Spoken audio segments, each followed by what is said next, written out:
Do you get anxious? Are you dealing with anxiety? Then you're probably also dealing with nausea and a lot of stomach aches. How do I know that? And how to fix it? Stay tuned. That's what's up next.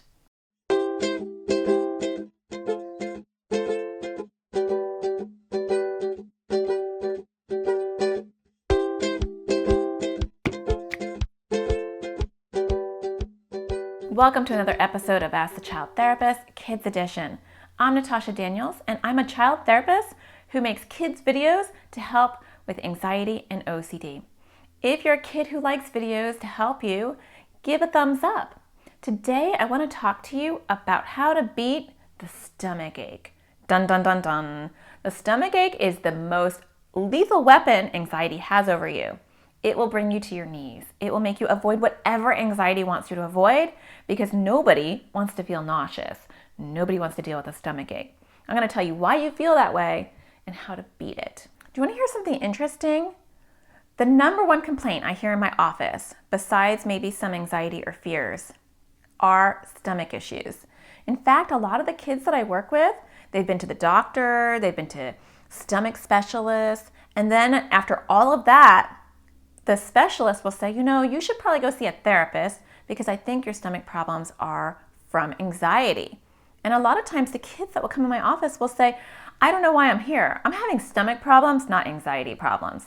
Now, some of you might understand that it's your anxiety, but some of you may not. You might think it's completely not related, but it is.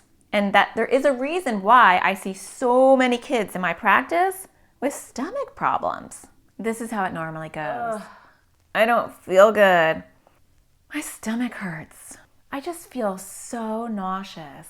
I think I'm feeling sick. I'm feeling nauseous. I don't think I can go to school. I think I have a stomach bug or something. Mom, no, I'm really sick. I can't go to school. Just feeling really, really bad. 10 minutes later. Hi. Yeah, my son is sick today. I think he has a stomach virus or something. Okay, bye.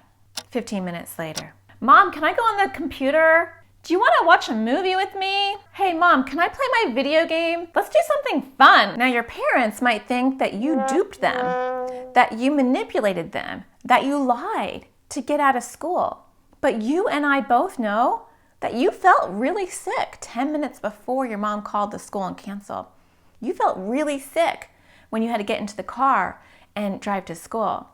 But miraculously, you felt a lot better as soon as your mom made that phone call. And within a half hour, you probably felt completely better. Now, some parents get really angry at their kids because of this, because they think, you know what, if you were really sick, you'd be sick all day. And that is not true when it comes to anxiety. So the first thing I want to tell you is that I believe you. I know your stomach really hurts. I know that. Not only do I know that because I work with a million of you guys in my practice, but I also know that because I once was you. I was an anxious kid, and all the time I felt nauseous. The first day of school was a really rough day for me because I was always doubled over, really, really, really in a lot of pain. And I wasn't making it up. It wasn't in my head. Whenever I had to do anything that made me a little bit nervous, I felt it right in my stomach. So when I tell you that your stomach aches, your nausea is caused by your anxiety, I'm not telling you that it's in your head, because it is in your stomach, legitimately in your stomach. And I'll tell you why briefly. So when we get anxious, there's all sorts of chemicals that run through our body because we're having a false alarm. And so our body is saying, whoa, we're in trouble. And it doesn't really explain why. We're going to school. It's really not an emergency, but our anxiety is like, hit the emergency button, hit the emergency button. This is very, very bad. We don't want to go to school, so we're going to hit the button. Or we don't want to go to bed. Scary times, we don't want to go to bed. We don't want to do our homework. We don't want to go to that soccer game. And so we're going to hit the emergency button. When that emergency button is hit, and if you don't know what I'm talking about, you can watch my video on what is anxiety, and that'll explain this a little bit better. You can look at it right here. But when that emergency button is hit, all sorts of things are happening to your body because it thinks it's an emergency. So your body wants to prepare you because it thinks, if you need to run because there's a big bear chasing you, we want to send a lot of these chemicals out so that you can run really fast and really quickly. Unfortunately, there's no bear, it's just school. There's no bear, it's just bedtime.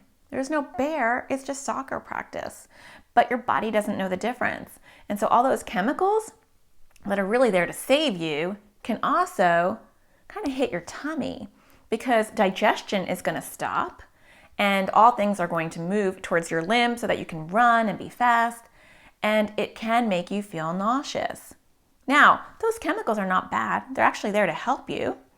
But when there is no emergency and your body's flooded with chemicals and it's not doing anything with it, you're not running because there's no bear, you're just sitting there trying to refuse to go to school or go to bed, it can make you feel nauseous. It can't hurt you.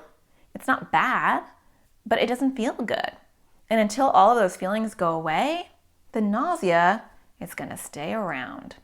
Now, for some of you, anxiety is going to take it one step further. And anxiety is going to say, she's getting really upset by this nausea thing, so we're going to create that as a fear. And then it becomes this big thing that is bigger than just when you're nervous or just when you have to do something that you don't want to do. For some of you, it becomes a fear in and of itself. And so you can just be sitting there and then you can think, oh my gosh, what if I get nauseous? What if I get nauseous? And guess what happens? You get nauseous because your anxiety is like, that really upsets you? Because anxiety, unfortunately, is always looking for the things that it can bother you with because that's just how anxiety works. It's like a little pest. It's constantly bothering you.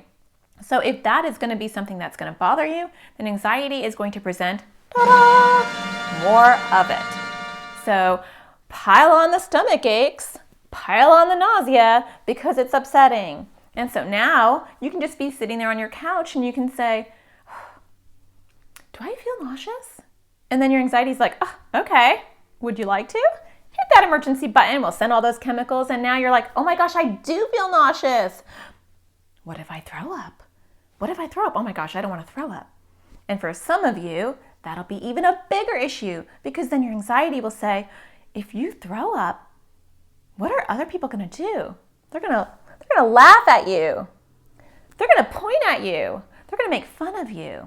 Or your anxiety might say, you're going to get really, really sick. So you have to ask yourself, what is your anxiety telling you when you feel nauseous? Is it just telling you to avoid? Don't go to school. Don't go to sleep on your own. Don't go to that practice. Don't do whatever it is that's making you nauseous. Or is it taking it one step further?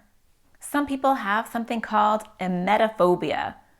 Emetophobia is a fancy name that just means a fear of throwing up. But as simple as that may sound, it can cause a lot of problems. It can make kids not want to go to school. It can make kids not want to leave their house. It can make kids so nervous all the time that they feel sick 24 hours a day, 7 days a week. So how do you deal with that? How do you deal when your stomach is always hurting because your body is always hitting that emergency button and it becomes a problem in and of itself?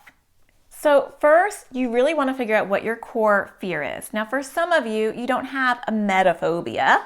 You just have stomach issues when you're anxious. And so that is a little bit different. So you might have another fear, a separate fear.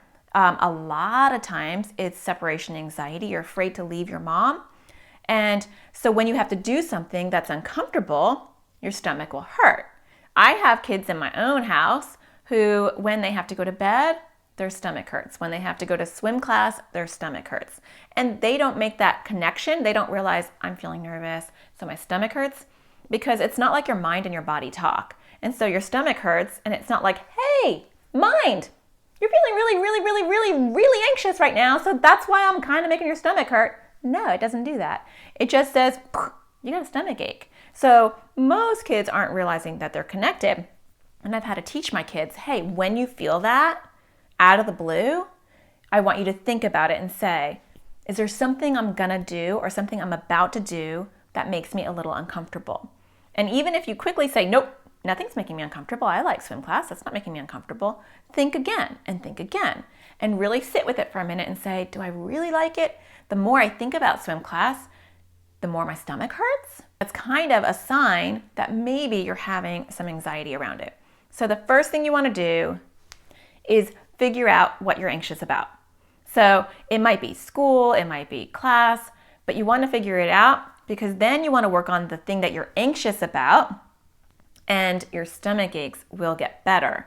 I want you to watch this video on how to deal with red thoughts and green thoughts, because if you're afraid of swim class because you might drown, or you're afraid of school because you don't want to separate from your mom, you want to work with your red thoughts and green thoughts, and then eventually your stomach aches will go away. Now, here's the difficult thing.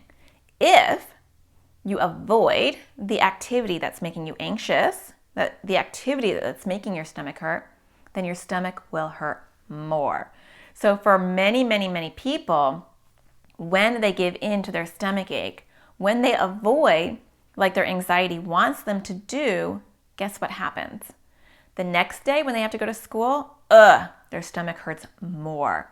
The next night where they have to sleep by themselves, their stomach hurts more. So the more you give in to the stomach ache, the more you're going to have it, the longer you're going to have it, and the stronger it's going to be. Well, that's just cruel. So I tell kids, I know it hurts. I know you feel really sick. But if you know that there's some anxiety there, or if you kind of suspect there might be some worry there, you want to work through your thoughts, the red thoughts and green thoughts that I talked about in that video, and you don't want to avoid. And so if your stomach hurts every time you have to go to school, you want to try to get to school. And if that seems really impossible, just drive to the parking lot. That's a good first step. If you can just go to the first hour or the second hour, that's a really good second step. If you can go for half a day, that's better than not going at all. If you can go the whole day and then just go to the nurse when you're feeling a little bit upset, that's even better. You want to do as much as you possibly can do to beat your anxiety and therefore beating your stomach aches, because it's a vicious circle. The more you don't go to school, the more your stomach will hurt. The more your stomach hurts, the more you avoid school. The more you avoid school, the more your stomach hurts. That's what it does. We're going to spend an entire video just talking about school issues and not wanting to go to school, because some people have just more than stomach aches. It's a whole big school issue.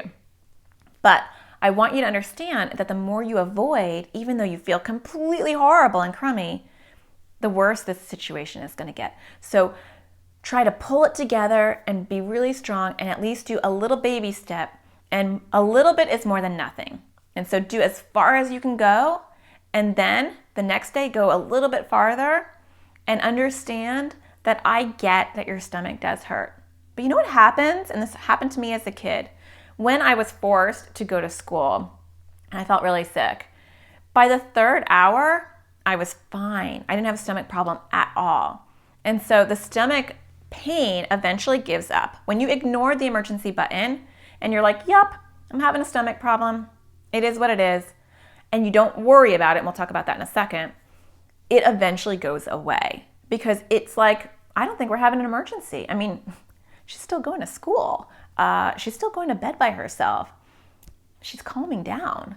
She doesn't really care that I'm hitting the emergency button all the time, over and over again, and she's not responding. Well, eventually I'm going to stop hitting this button because I'm not getting a reaction. There's no bear.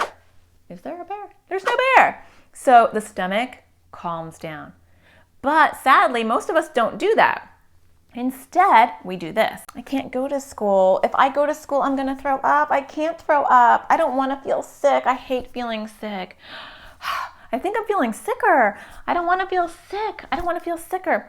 I can't go. I can't do it. I can't sleep by myself. I can't go to school by myself. I can't do this.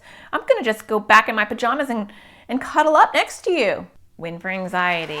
Win for stomach aches. Prepare for more. Now, when you have emetophobia, it's often a lot harder than that, because it's not just about going to school or going to bed on your own or doing something that you don't like.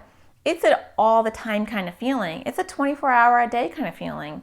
My son has that, and it's normally just around eating, but anytime he eats, his anxiety says, I think you're probably going to feel really sick.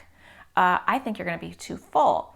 And if you're too full, you're going to get nauseous. So you should probably just not eat. And that's terrible because honestly, the less you eat, the more nauseous you're going to feel. So anxiety gives really, really bad advice. And if you have emetophobia, it's actually going to make you feel sick all the time. Now, the power to beat emetophobia, and this is going to be really hard, so trust me, I'm not going to tell you something that's going to just fix this right away, but the power to beating emetophobia is taking the power out of throw up and nausea. I know that sounds really hard. So the more power you give it, you try to avoid topics around it, you try to avoid words around it. Maybe it's hard for you to even watch this video because I'm saying that word too much, but your anxiety will say, if you hear those words, or if you see someone throwing up, or if you hear or talk about it, I'm going to make you nauseous. And then you're going to want to avoid, because that's kind of my fuel. That's kind of the thing that makes me grow really, really big. And you're going to do what I say because you're not going to want to feel this way. So the way to deal with emetophobia, a fear of throwing up, is to lean into it a little bit and say, I'm not going to avoid. I'm not going to avoid talking about it. I'm not going to avoid seeing people throw up if it happens to happen around me. And in fact, a lot of therapists who do exposure response prevention will show you videos and images. And I know that might sound horrible to you, but that's actually incredibly effective. And I'll leave a link below for your parents where there is a website where they have videos and images, and you can slowly watch those things one at a time and start talking about it. And it takes the power away. It's like jumping into a swimming pool. And the pool is cold at first, but if you stay in there, the water gets warm and comfortable and it doesn't bother you anymore. So when your anxiety makes emetophobia a really powerful thing and you put a lot of anxiety into it and you avoid a lot, it grows bigger. So you want to take the power away by exposing yourself to things around this topic. Also, when you have a stomach ache, this is what most of us do. I don't want to feel sick. Oh my gosh, I don't want to feel sick. Can you take my temperature? I don't want to feel nauseous. I need to do something because I don't want to feel nauseous. Do I feel hot? Can you check my temperature? When we freak out about feeling sick, guess what happens? We feel sicker. This is not rocket science. So, and this is going to be easier said than done, but you want to accept it. Yup, I'm feeling nauseous right now. I'm feeling nauseous because I have emetophobia and it makes me feel sick. Or I'm feeling nauseous because I have to go to school and that's what it does. It makes me feel nauseous. And there's nothing I can do about it. And the more I worry about it, the more nauseous I'm going to feel. So I'm going to accept it. Yep, this is probably going to be going on for about an hour. And I'm going to go do something else in the meanwhile. So I'm going to watch my favorite YouTube channel. You can watch me. No, don't watch this video. Or I'm going to go listen to some music. I'm going to go play a video game. I'm going to go read a book to relax my body and my mind and get my mind off of this while I'm getting ready for school. Or if I have emetophobia, I'm just sitting there doing nothing because it can happen at any time. I'm going to do another activity and not sit there and worry about if my nausea is going to get worse. Because if you do that, guess what's going to happen? It is going to get worse because that's what anxiety wants you to do. Focus, focus, focus on me so I can grow bigger. No, you are what you are. Thanks for making me nauseous. I know you're going to be around for a little while and I'm not going to give you any attention. I'm going to still do the things I have to do because the more I do the things I have to do, the less power you're going to have. Eventually you're going to go away. It's really hard because I know when I have a stomach ache, it's so hard for me to power through those. It's so hard for me to function. But when I do, surprisingly, they go away. So hang in there. I know stomach aches and nausea are not fun. They're not the best part of anxiety. They're probably the cruelest part of anxiety that I think anxiety can throw at you. Hang in there and don't let anxiety win. Don't let anxiety make you avoid. Anxiety feeds off avoidance. The more you avoid, the bigger your anxiety grows. The best weapon for anxiety is nausea and the fear of throwing up. And so when it does that to you, it wants you to not go and do that activity, not go and sleep by yourself, not go to school. And when you don't do it, when you avoid, you grow it bigger. So try to power through as much as you can. Try to develop distractions where you can do things other than focus on your stomach. That can help a lot. Make a list of go-to things that you like to do when you're feeling nauseous. I'm gonna listen to music. I'm gonna go run outside. I'm gonna grab my bike. I'm gonna go text my friends. I'm gonna watch my favorite Netflix show. Find what you wanna do. Make a little list. You can, if you're a teenager, you can do images or pictures or videos on your phone. So whenever you're feeling sick, you can look at them and find something interesting to do and accept the nausea. I know that's so hard. The more you fight it, the more you worry about it, the bigger it grows. So I will leave some links below for further support on this because this is a really hard issue. It doesn't go away overnight, but I hope that me explaining it to you and giving you a little bit of information on how to beat it makes some difference in your life today. Next week, I'm going to be talking about school refusal. So hard to go to school when you're feeling anxious. We're going to talk all about that because it's very related to this topic. Don't miss it, so hit subscribe or hit the bell so that you can get that video when it comes out next Thursday. If you have another topic that you want me to cover, don't forget to leave a comment below and let me know. Also, tell me, what do you do that works when you're feeling nauseous? You know, kids have the best advice. You can help other kids. So what's your best tip on how to help when you're feeling nauseous? Leave a comment below and share with other kids, because if we can all come together and share our best tips, we're all going to feel better quicker. I hope you find the sparkle in everything you do. Until next time, I'll talk to you later.